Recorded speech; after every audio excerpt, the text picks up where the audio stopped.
West Indies ইংল্যান্ডের যে one day সিরিজটা শেষ হয়েছে, 3 ম্যাচের ওয়ানডে সিরিজে 3টাতেই হেরেছে ওয়েস্ট ইন্ডিজ। শেষ যে ম্যাচটা ওভালে হয়েছে সেই ম্যাচের স্কোর কার্ডটা দিয়ে শুরু করতে চাই। সেই ম্যাচটাতে ডাকওয়ার্থ লুইস ম্যাথুজ পদ্ধতিতে 7 উইকেটে ম্যাচ জিতেছে ইংল্যান্ড।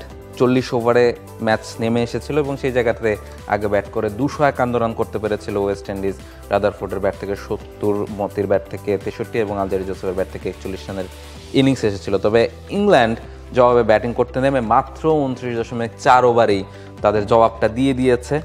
7 উইকেট হাতে রেখে স্মিথ তিনি 64 রান করেছেন, ডাকেট 58 রান করেছেন, রুট 44 রান করেছেন, বাটলার মাত্র 20 বলে 41 রান করেছেন এবং তাদের কাছে এই টার্গেট আসলে একেবারেই ছেলে খেলা বলেই মনে হয়েছে।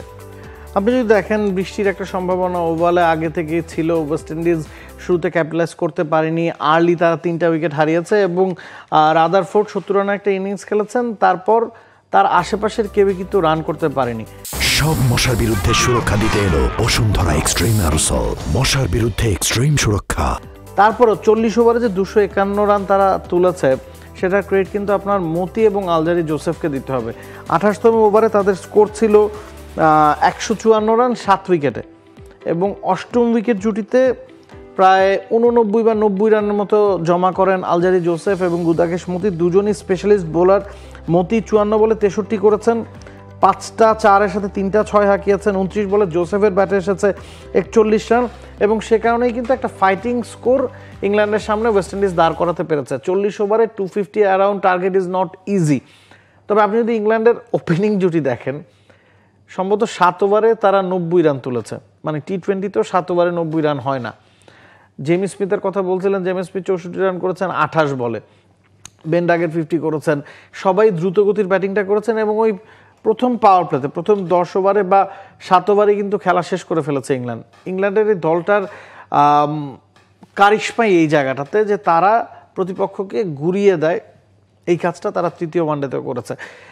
এই সিরিজটা র্যাপ আপ যদি আপনার করতে হয়, আপনাকে সেকেন্ড ওডিআইতে যেতে হবে, যেখানে ওয়েস্ট ইন্ডিজ 300-র উপর একটা টার্গেট ইংল্যান্ডকে ছুড়ে দিয়েছিল আগে ব্যাটিং করে এবং ইংল্যান্ড স্ট্রাগল করছিল, 132 রানে 5টা উইকেট হারিয়ে ফেলেছিল। সেখান থেকে জো রুটের 166 রানের innings, one of the finest knock of him. যখন দল চাপে ছিল, যখন ওয়েস্ট ইন্ডিজ ইংল্যান্ড দলটাকে চেপে ধরেছিল, তখন ওই রুটের ব্যাটিং ইংল্যান্ড ওই ম্যাচটা জেতে এবং 3 উইকেট হাতে রেখে যেতে।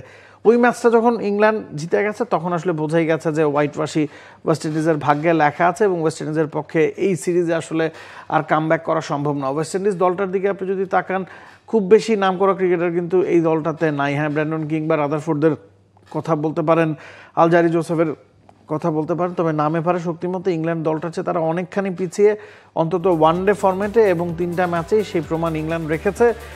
তবে টি-20 সিরিজটা আমার কাছে পার্সোনালি মনে হয় যে আর একটু ফাইটিং হবে, কারণ ওয়েস্ট ইন্ডিজের পক্ষে টি-20তে আসলে ইংল্যান্ডকে জবাব দেওয়া সম্ভব, যেটা ওয়ানডে ফরম্যাটে বা একটু লঙ্গার ভার্সনে সম্ভব হয়নি। টি-20তে এনিথিং ইজ পসিবল। যখন লাস্ট ওয়েস্ট ইন্ডিজে ইংল্যান্ড খেলতে গিয়েছে তারা হেরেছে, আবার ইংল্যান্ডে এসেও ওয়েস্ট ইন্ডিজের পক্ষে জেতা সম্ভব।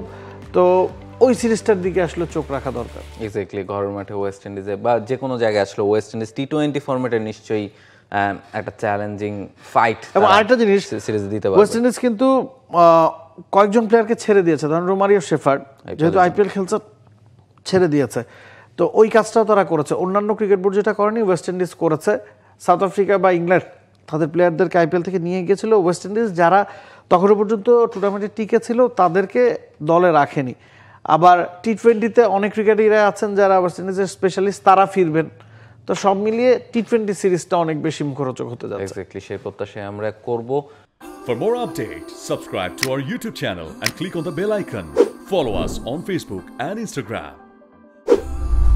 Download T-Sports app to enjoy exciting games and highlights. Visit tsports.com.